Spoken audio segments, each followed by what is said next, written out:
Hey there internets, I'm Michael and this is Toucan Play That Game, bringing you a review of Vikings Gone Wild, the board game by Lucky Duck Games and Everydayiplay, coming to Kickstarter on the 20th of May 2016. So I have actually been sent a prototype of this, so I'm not going to be able to do a full review of the components, but as they are at the moment, they're actually looking pretty good, I would say. So let's see, what is the game? Well, let's look at the box here. We've got a lot going on here. Super amount.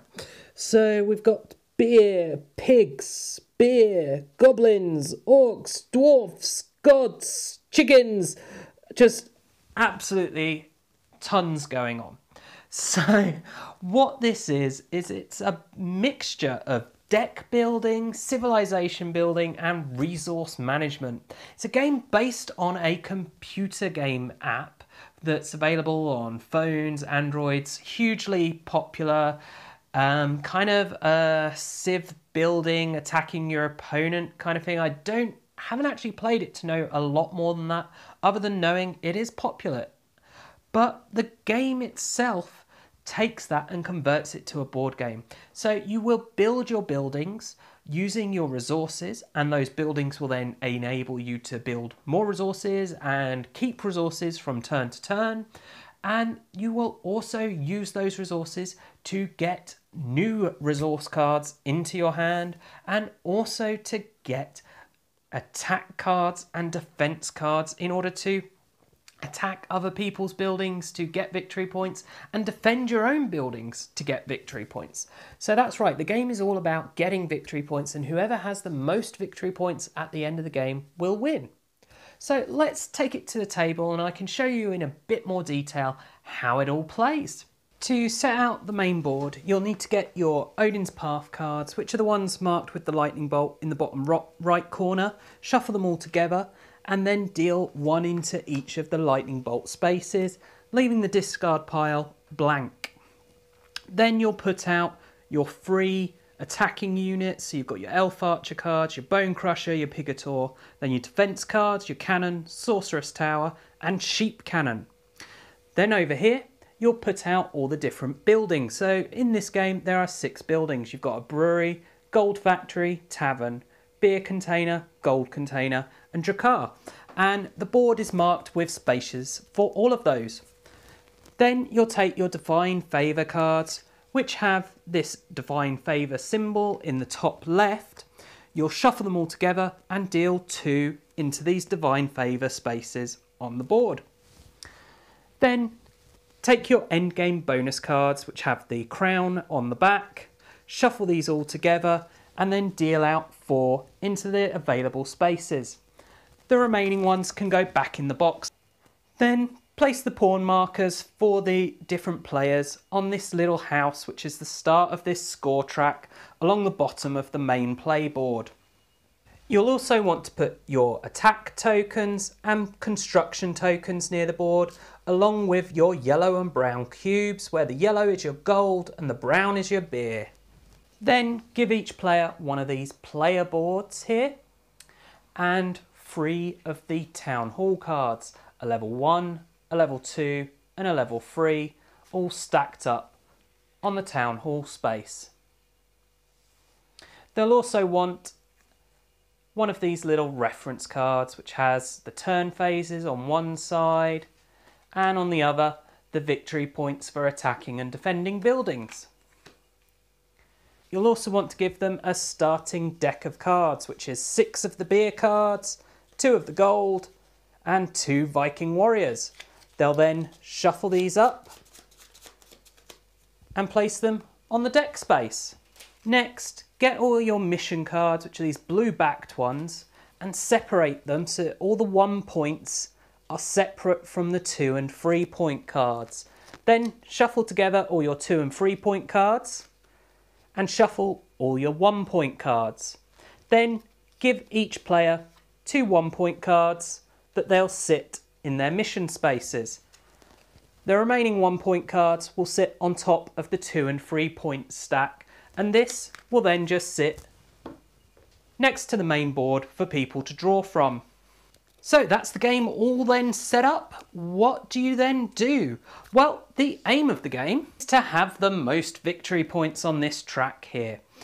And the game will end when you hit a predetermined number of victory points. So for a quick early first game, you might set it at 15, but normally for a 3 or 4 player game, it would be 30 points, and for a 2-player game, it would be 40.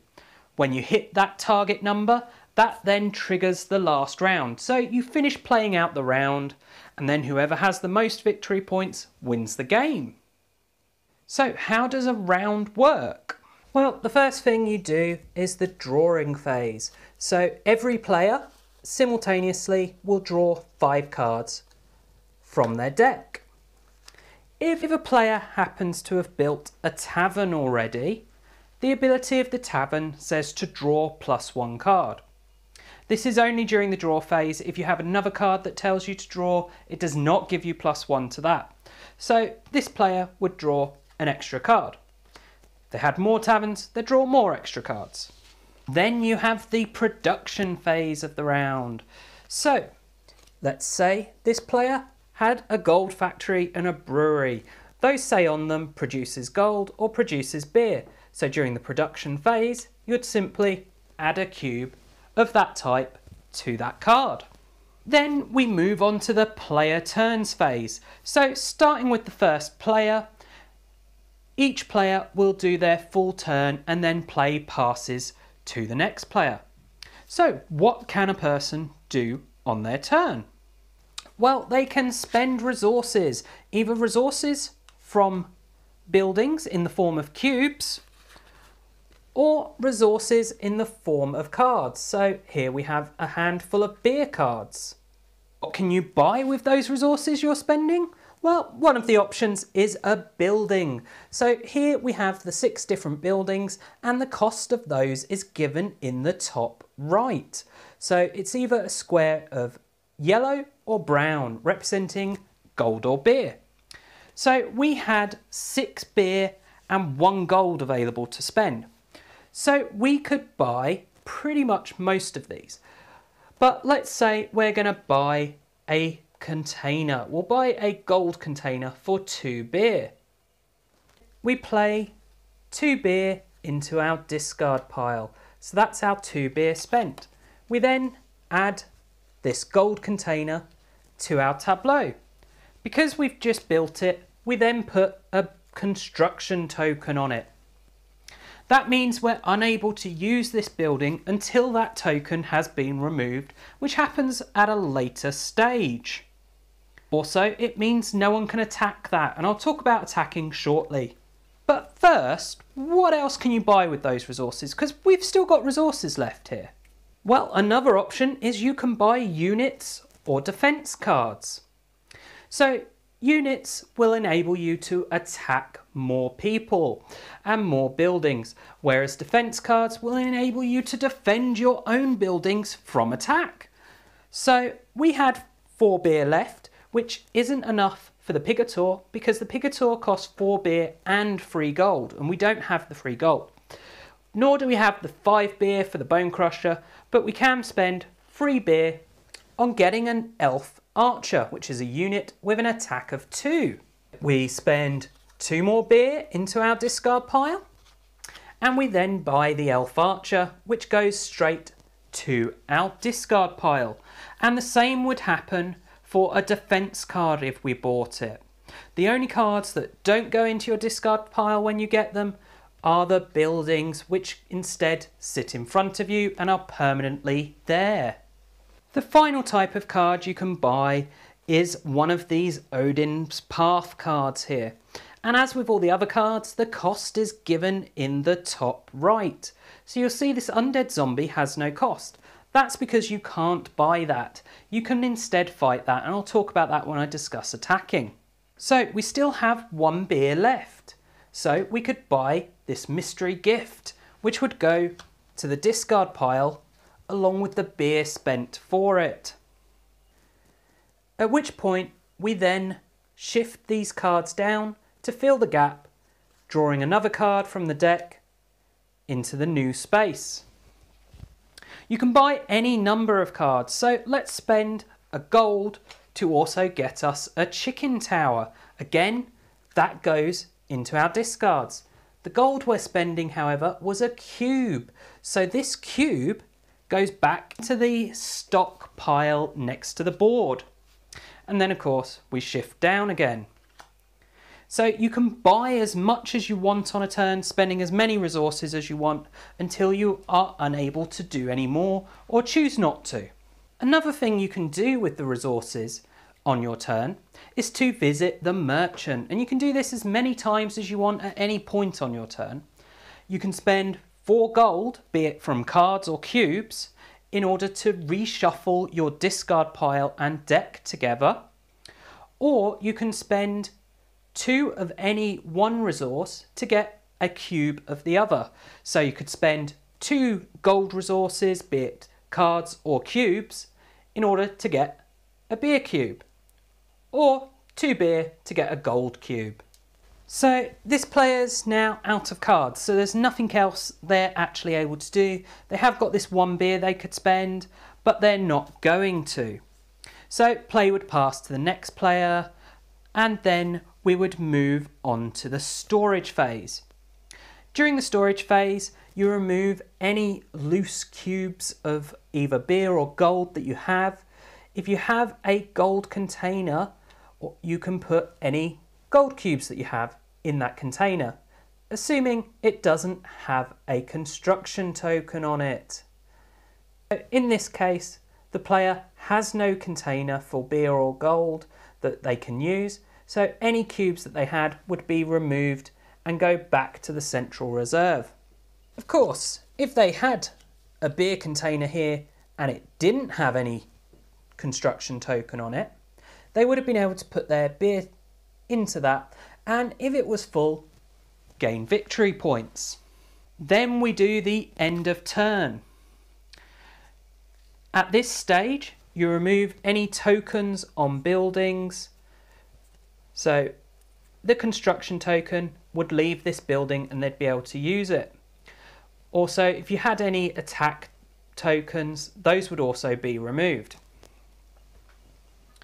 You then also discard any cards left in your hand to your discard pile. That is, unless you had bought a Drakkar, because the ability of a Drakkar is that it allows you to keep one card from one round through to the next that you have not played. Obviously, if you have multiple of these, you'd be able to do it with multiple cards. Then we advance the Odins Path. So the last card here would get moved into the discard pile. I'm going to switch the order of these and you'll see why in a minute. So we shift all of these down by 1, drawing a new card to fill the new space. And that would then be the end of round. And we then repeat the whole process again. But wait, I haven't really covered what you're doing with attacking yet. So let's talk about that now.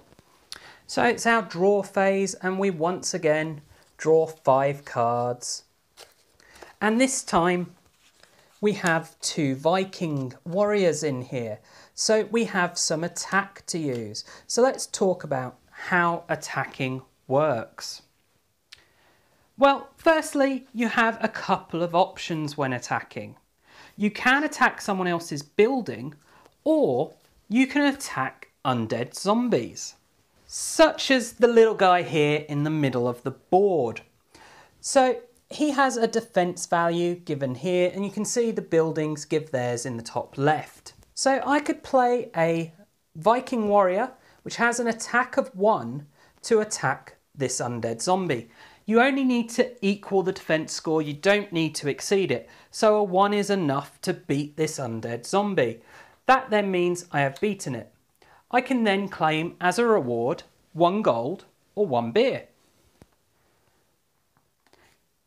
You can only fight this undead zombie once a turn, but each player can do it each turn and he'll never actually go away. The other place you'll find undead zombies is in your Odins Path here. So we can see this undead zombie has a defense value of 2, given in the top left the same as buildings do. So let's say rather than killing that one in the middle of the board, we played both our Viking warriors to attack this undead zombie here. We have 2 strength, so we have managed to kill it. At which point our Viking warriors would go to our discard pile, and this undead zombie would go to the discard pile of the Odins Path, and we'd claim the reward stated on the card. So in this case, 1 victory point and a gold. Then of course, as always, Odin's Path moves along to fill the gap, and we put out a new card. So that's all very nice and easy and simple. Well, let's talk about something slightly more complicated. A different way for you to use your attack cards, such as your units and heroes and items, is to attack someone's buildings. So as the attacker, you must declare who you are attacking. They must not have any attack tokens on them already. If they do, you have to attack another player. Let's say I was attacking with these 2 Viking warriors and I was attacking myself, which wouldn't be legal, but it saves me setting out another place of another player. So the buildings I have the opportunity to attack are, we've got these beer container and gold container, brewery, gold factory, and my town hall here. Now it's important to note that the town hall gives a reward of 2 victory points. That is on top of anything else. That's just for defeating that one building. So let's say I played these 2 Vikings. I then dictate where they are attacking. So they could attack a single building together, but a strength of 2 is not going to beat any of the other buildings. So they might as well split their strength and each one attack one of these buildings. But wait.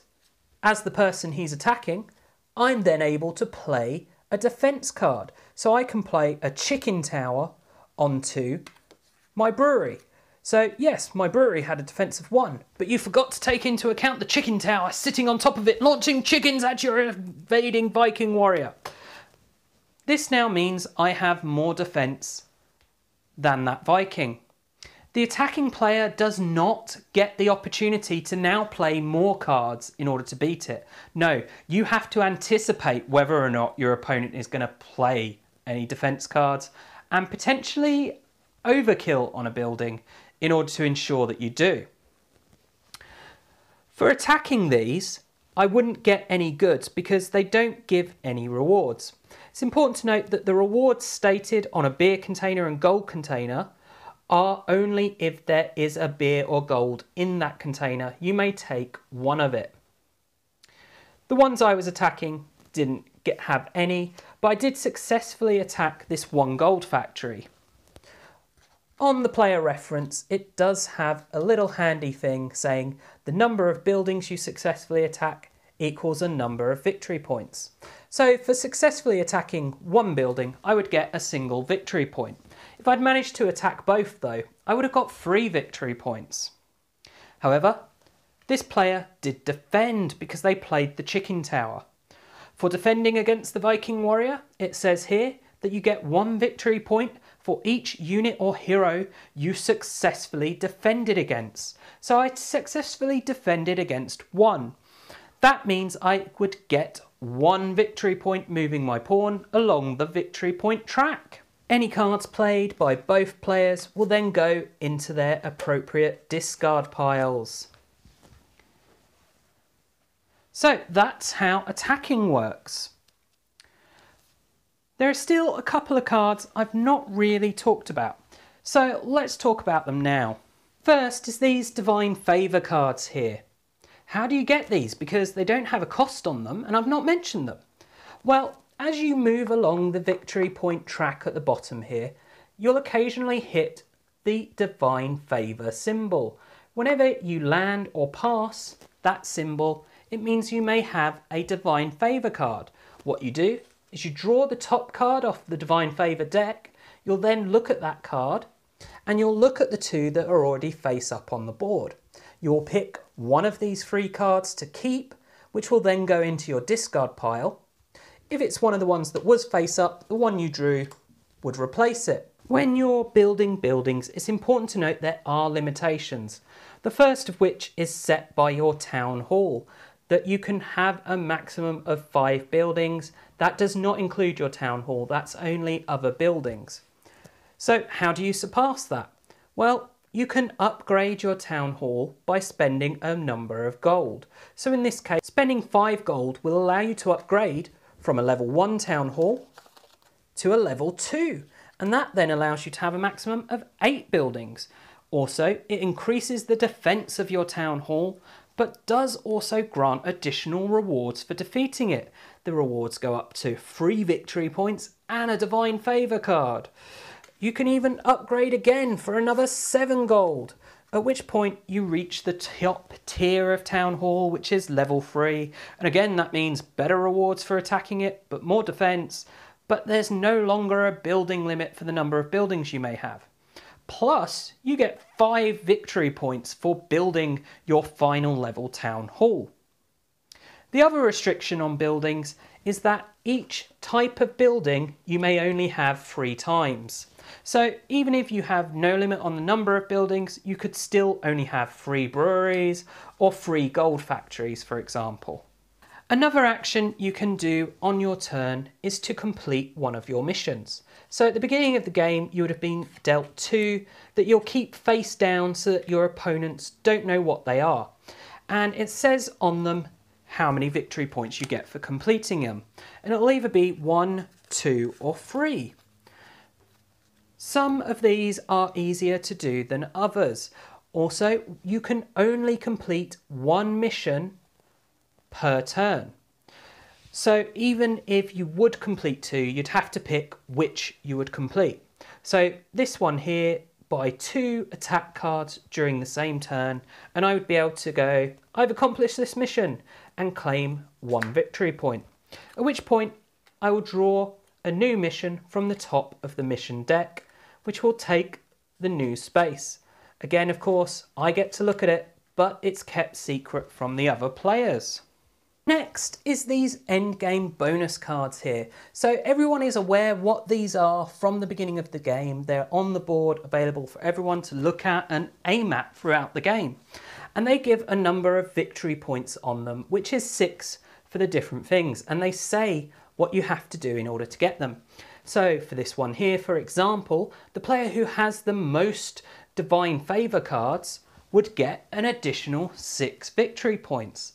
If at the end of the game, having gone through each of your endgame bonus cards, you find that you have a draw, you'll get your endgame bonus deck out of the box and turn one over.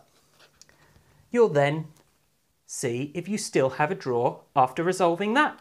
If you do, just keep turning over cards until the tie is broken. And that will then determine your winner. That is Vikings Gone Wild. Well, what do I think? Let's start with the artwork. Obviously, this is all very much just taken straight from the app, this style of artwork, and I really enjoy it. It's fun, it's light, it's got this humour to it. You know, you've got things like this chicken tower that I love the idea that you're firing chickens at your attacking hordes of. You know, it is an interesting, good game. The fact that the 2 resources you have are gold and beer, because, frankly, Vikings only care about gold and beer, is nice. It's thematic. It's interesting. Everyone I have played this game with so far has absolutely loved it and is planning to back the Kickstarter. And I really can't blame them. I find it very hard to find many faults with this game. Now, a few faults that I have found is these Divine Favour cards. Currently, there is 12 in here. If everyone gets to the right number of points, then that's all these cards gone and you'll see them every game. So I've already spoken to the developers of this about that small flaw. And you know what they said? You'll be getting a ton more of these in the Kickstarter, that's right. So it's not even something to worry about. Just in the base Kickstarter alone, they're also going to be including 2 expansions. So that is going to add more of everything. More of these cards, more of the endgame bonuses, more missions, more defense cards, more attack cards, more buildings. It's going to give you much greater variation in setup. It's a total from the expansions of an extra 220 cards.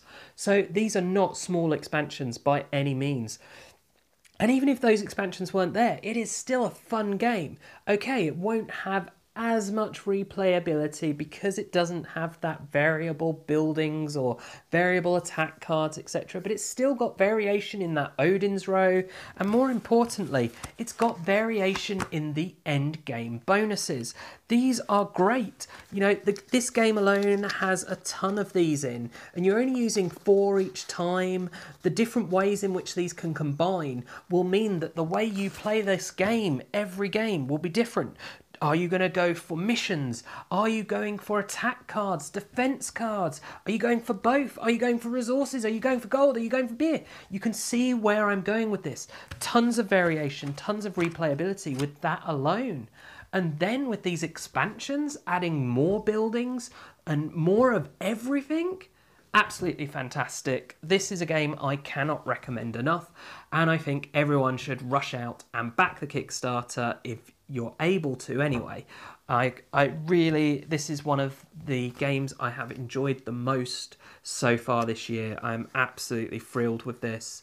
Everyone I've spoken to has enjoyed it. They found a great way of combining the deck building with the civ building and resource management. The fact that when you attack someone, it's not actually doing them any harm. It just gives them a chance to defend and get victory points, is really nice, because it means, okay, it's confrontational. You are fighting against each other. You are attacking each other.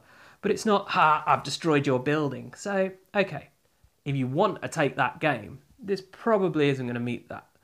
But I don't necessarily, and I like the fact that it's interacting and that you are able to attack and people have the option to defend, and you can even hold cards in your hand that are like resources and stuff so that people think you have defense cards. So it has an element of bluffing in there as well. Absolutely astounding game. But how does it scale? Well, it says 2 to 4 players. I have tried it with all of those, and I will say it actually scales really nicely. The nature of the gameplay means that, okay, when it is one-on-one, you have less options with regards to who you're going to attack. You can't go, well, I know that person hasn't bought any defense cards yet, but he's got loads, so I'll attack the guy who hasn't got any. Oh, but he's already been attacked, so I have to attack the guy who has loads of defense. No, because there's just the 2 of you, if you're going to attack, it's always the same person you're going to attack. So that does change it a little bit, but it's still a great fun game that way. And then when you add in more people, it just gives you options as to who attack. It means that that Odin's row is constantly changing.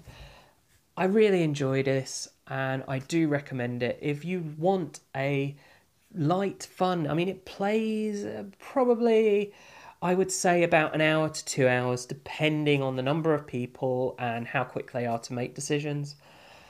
That will give you deck building and all of that all together, really nicely done. Cute package with some nice humour in there. I mean, the art on some of these Divine Favour cards is lovely. I mean, yeah, I really can't recommend it enough. I think it plays all the different player numbers. I'm excited to see what they're going to have coming out with the expansions. One thing that has been raised as a small problem is because of those missions, if you get stuck with a mission that you can't complete, that can hinder you. But they're looking at a solution for that. They're looking at a way to have it so that you can buy a new mission to replace one you already have. So that would thereby, okay, it'll cost you a few resources, but it's much less of a hindrance than having one of your spaces taken up. The guys doing this game are being so interactive, so willing to hear feedback and react to it. I can't see them doing a bad Kickstarter as well. So there is that, you know, if you look at something and you think, I think that it could do with this change, they will listen to you and it will be good. So yes, May the 20th, the Kickstarter for Vikings Gone Wild will be starting. I look forward to seeing you there because I'm planning on jumping straight on it. And as I say, everyone I've played has said, so when's this coming out? I want to get this.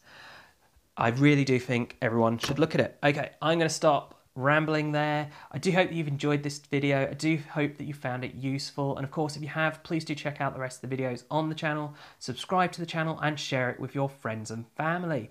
And do also take a look at us on social media. You can find us on Facebook and on Twitter. And as always, thanks for watching and bye for now.